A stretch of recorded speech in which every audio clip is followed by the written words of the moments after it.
Mesdames, Messieurs, bonjour, bienvenue dans l'autre direct. Aujourd'hui, je reçois Michel Avare, bonjour. Bonjour. Merci beaucoup d'être avec nous. 365 jours après l'élection de Gérard Collomb, vous êtes toujours le leader de l'opposition, leader un peu contesté? Non, je ne pense pas. En tout cas, je suis toujours le président du groupe UMP à la ville. Et effectivement, 365 jours après, je tire les premiers constats de cette première année ratée de Gérard Collomb. Une première année qui ressemble... je trouve qu'elle ressemble... Il y a quand même la métropole, il y a quand même des choses qui sont... Eh bien, je trouve que justement, elle ressemble à la première année de François Hollande. Gérard Collomb est élu, il arrive, il augmente les impôts à la ville et à la métropole, ce qu'il avait oublié d'annoncer. Il commence à expliquer aux Lyonnais qu'il ne va pas pouvoir assumer les promesses faites pendant la campagne électorale, et il fait tout ça sans vraiment savoir où il va. Je trouve qu'il y a une grande similitude entre cette première année de ce dernier mandat de Gérard Collomb et la première année de François Hollande. Et c'est malheureux parce que la métropole aurait dû être au contraire quelque chose qui amène de l'enthousiasme dans cette période.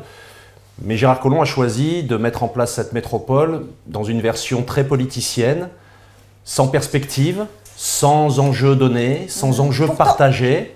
Pourtant, vous, on ne vous a pas trop entendu là-dessus.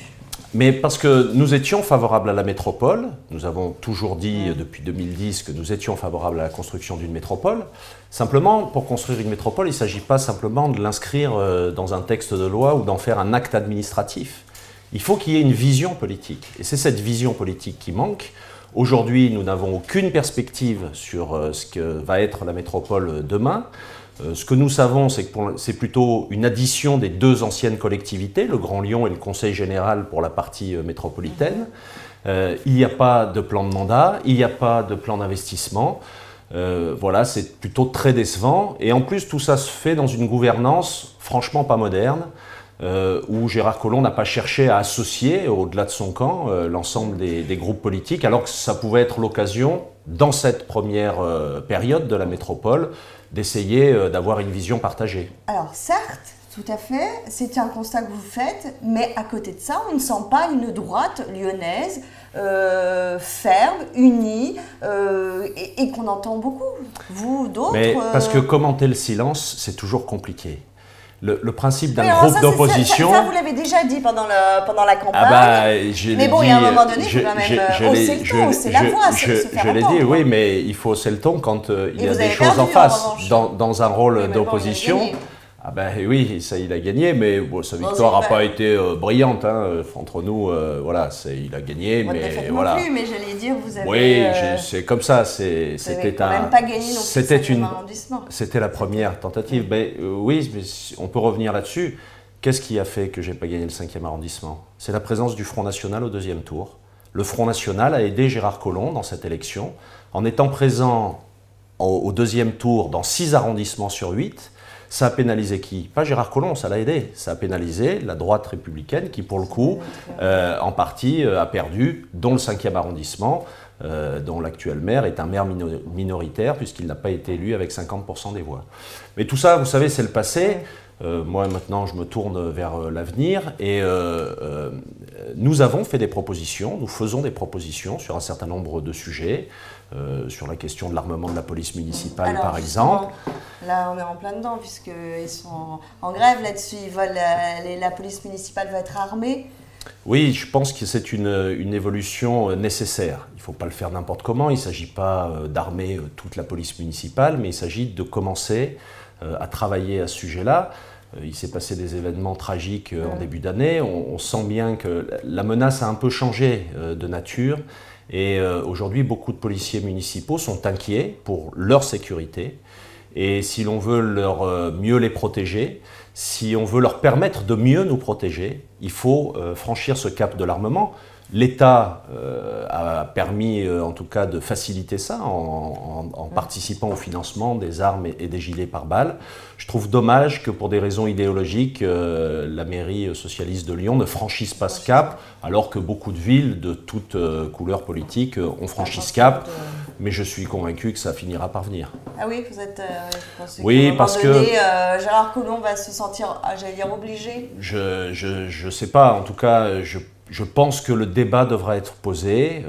On l'a engagé au dernier conseil municipal. Je compte porter ce débat encore le temps qu'il faudra. Je crois qu'il y a près de 80% des policiers municipaux lyonnais qui sont favorables à l'armement. Ils souhaitent en tout cas que ce sujet soit abordé, qu'on l'aborde sérieusement sur la question de la formation, sur la question des horaires, sur la question des moments où ils devraient être armés et surtout des missions qui seront appelées à remplir.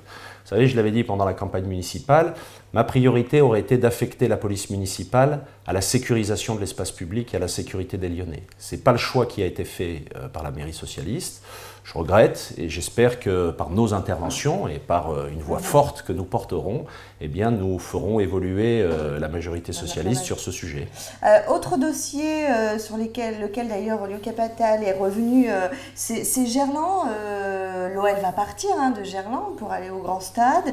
Visiblement, il y a un scénario qui se dessine avec Ginon, avec l'Asvel également. Qu'est-ce que vous en pensez ?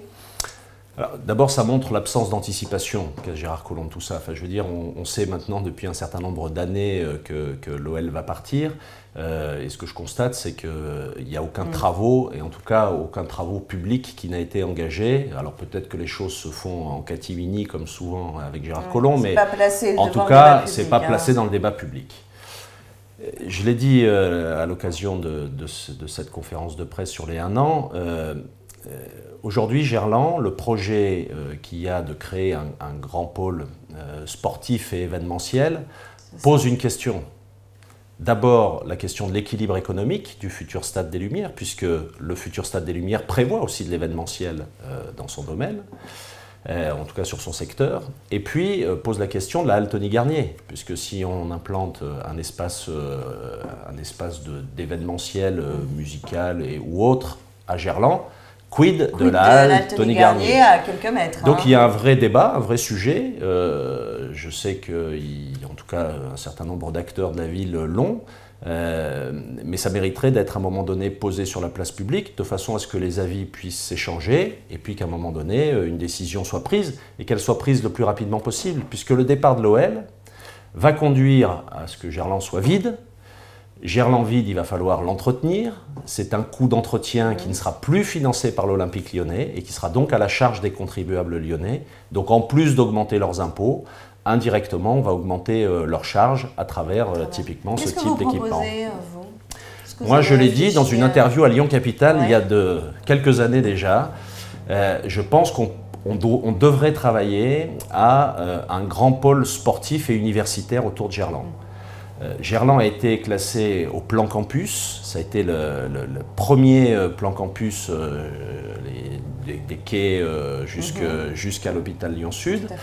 Et je crois que c'est l'occasion ou jamais, en tout cas, de travailler un scénario de transformation de Gerland autour d'un grand pôle sportif universitaire et peut-être avec un certain nombre d'équipements qui manqueraient pour faire de ce campus de Gerland, lui donner une dimension, un peu à l'image des grands campus qu'on peut voir ailleurs dans le monde. Je crois que ça mériterait d'être travaillé, mais encore faut-il poser le débat. Je l'ouvre, celui-là aussi, vous voyez, nous sommes une opposition qui propose des choses, et je crois qu'il y a beaucoup d'architectes et de gens qui seraient prêts à travailler sur cette transformation de Gerland pour en faire un site sportif et étudiant majeur dans l'agglomération. Alors Michel Avare, il y a également des élections qui se profilent dans cette année 2015. C'est bien sûr les régionales, avec un leader politique à droite qui va arriver, qui va forcément s'implanter, puisque la campagne va quand même un peu démarrer. Là, on a vu que Jean-Jacques Kéran, là, depuis plusieurs jours, dit ça y est, moi je vais y aller. Voilà, il se pose d'ailleurs un peu en challenger. Donc l'UMP avec Laurent Wauquiez, est-ce que vous ne regrettez pas déjà qu'il n'y aura pas d'accord dès le premier tour avec l'UDI, qui sont pourtant à Lyon vos partenaires, j'allais dire naturels? Vous avez d'ailleurs réussi à faire liste commune dès le premier tour à Lyon. Est-ce qu'il n'y a pas un certain regret là-dessus? Non, parce que d'abord les choses ne sont pas faites. Je sais qu'il y a des discussions qui vous y croyez s'engagent. Encore vous savez, on est loin encore. Hein. Oui, on a jusqu'à l'été pour se mettre d'accord. Ensuite, il faudra à un moment donné qu'il y ait une date butoir à la négociation. Mais je crois encore, oui, qu'il peut y avoir une liste UMP-UDI dès le premier tour pour les élections régionales. Ce serait nécessaire pour vous? Oui, parce que d'abord, on a bien vu à l'occasion des élections départementales que dans un certain nombre de secteurs où nous sommes partis divisés, alors c'est pas vrai pour le Nouveau-Rhône, mais c'est vrai pour d'autres départements en France, que ça pouvait nous priver d'un deuxième tour. Donc nous devons être vigilants. Le contexte électoral est compliqué. Le Front National fait de gros scores parce que malheureusement une partie de notre électorat et de l'électorat du Parti Socialiste ne nous considère plus comme crédibles. Nous devons travailler à cette crédibilité. Je pense que l'union est un signe de crédibilité que nous pouvons donner à notre électorat en disant regardez, on est capable de travailler ensemble, de construire ensemble et de porter un beau projet pour cette région qui, il faut le dire, depuis cette dernière présidence Kéran, il ne s'est rien passé. Enfin, ça a été un drame entre le Parti Socialiste et les Verts qui ne savent se mettre d'accord, comme à Lyon. Quand Gérard Collomb fait l'alliance avec Étienne Tête, c'est juste pour sauver leur place. Ce n'est pas pour porter ensemble un projet. Et ils veulent essayer de nous préparer la même chose. Je crois qu'avec nos partenaires de l'UDI, nous pouvons construire un vrai projet ensemble et porter ce projet pour les Rhône-Alpins et les Auvergnats qui, pour le coup, considéreront, j'en suis convaincu, que nous pouvons redonner à cette grande région, qui est la première région industrielle de France, une vraie dynamique en France et en Europe, dynamique que malheureusement elle a perdue. Laurent Wauquiez, c'est le bon candidat, vous l'avez soutenu dès le départ. Vous allez partir, vous voulez conduire la liste dans le Rhône? J'ai pas une place. J'ai pas encore eu l'occasion d'en parler avec Laurent Wauquiez. J'apporte bien sûr tout mon soutien à Laurent Wauquiez dans cette campagne régionale. Il a un dynamisme, il a des qualités qui feront de lui un grand président de région. Je fais déjà beaucoup de choses. Je suis président du groupe UMP La Ville, je suis conseiller métropolitain. Vous voulez concentrer sur la ville. Est-ce que Laurent Wauquiez ne vous fait pas peur, j'allais dire, entre guillemets, pour vous, pour 2020 à Lyon? Non, pas du tout. Alors, pas du tout. Je suis très heureux que Laurent Wauquiez s'engage dans cette campagne régionale. Il aura tout mon soutien pour maintenant et pour demain. Donc, je n'ai aucune angoisse par rapport à l'arrivée de Laurent Wauquiez, qui a toujours été beaucoup dans le paysage lyonnais. Laurent aime Lyon parce que c'est la ville dans laquelle il est né. Je sais que voilà, il a un attachement particulier à ce département et à cette agglomération, cette métropole lyonnaise. Donc pas du tout, non, au contraire, je me réjouis de son arrivée. On en parlait au début, c'est vrai quand même que vos collègues UMP, certains en tout cas vous reprochent un peu ce silence, de ne pas être assez, j'allais dire presque autoritaire vis-à-vis de Gérard Collomb. Est-ce que par exemple un Pascal Blache vous fait peur, vous intrigue? Non, pas du tout. Pascal d'abord est un ami de longue date. Il vous a pas échappé. Du 6e, mais il est devenu maire. Il vous a pas échappé que c'est quand même un peu moi qui l'ai emmené dans cette campagne. Donc non, j'ai toute confiance en Pascal. J'ai de très bonnes relations avec Pascal Blache. Il a parfaitement pris son rôle de maire du 6e arrondissement à cœur. Il ne vous trahira pas, entre guillemets, j'allais dire. Non, c'est pas léger. J'ai aucun doute sur sa loyauté et je vous le dis, on entretient de très bons rapports. Donc on travaille ensemble sur beaucoup de sujets, il n'y a aucune compétition engagée. Puis vous savez, d'ici 2020, il se passera sûrement des choses, donc on ne va pas faire les élections 2015.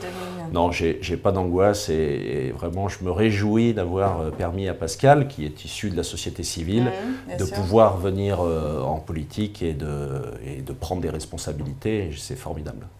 Merci beaucoup Michel Havard d'avoir été notre invité aujourd'hui. On se retrouve dès demain sur lyoncapital.fr et on reçoit d'ailleurs Thierry Braillard, le secrétaire d'État au sport.